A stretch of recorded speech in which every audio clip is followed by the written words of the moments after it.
So, but think in general, the concept of template method, algorithm with replaceable steps. Let me mention something about patterns in general here. Each of the patterns you see in the Gang of Four book, a lot of people think of those as a cookbook.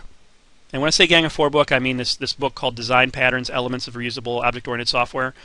And it's by four guys, Gammahelm, Velicities, and Johnson. And they call them the Gang of Four, just because nobody wants to say Gammahelm, Velicities, and Johnson every 2 minutes.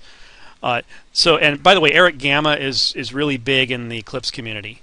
He's a big committer and very, very staunch proponent of the environment, which is kind of cool to have one of those people in there. But anyway, in their book, they have an explicit specification of here's what the template method looks like.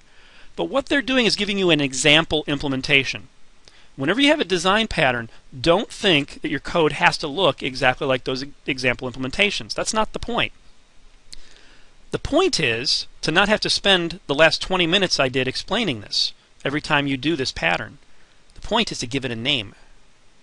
This is a common way to do some code. It's my intent, what I was thinking when I designed this. And by putting a little comment on here, just the words template method, once you understand what template method means, I can write a comment with 2 words, and you can understand what I was thinking, what my mindset was. So I like to call design patterns communication of intent. That's really what it's all about. It's not about here are cookie cutter recipes. I mean, you can cut snippets all over the web for whatever you want to do. The whole idea behind design patterns is communicating your intent to other programmers, especially your maintainers.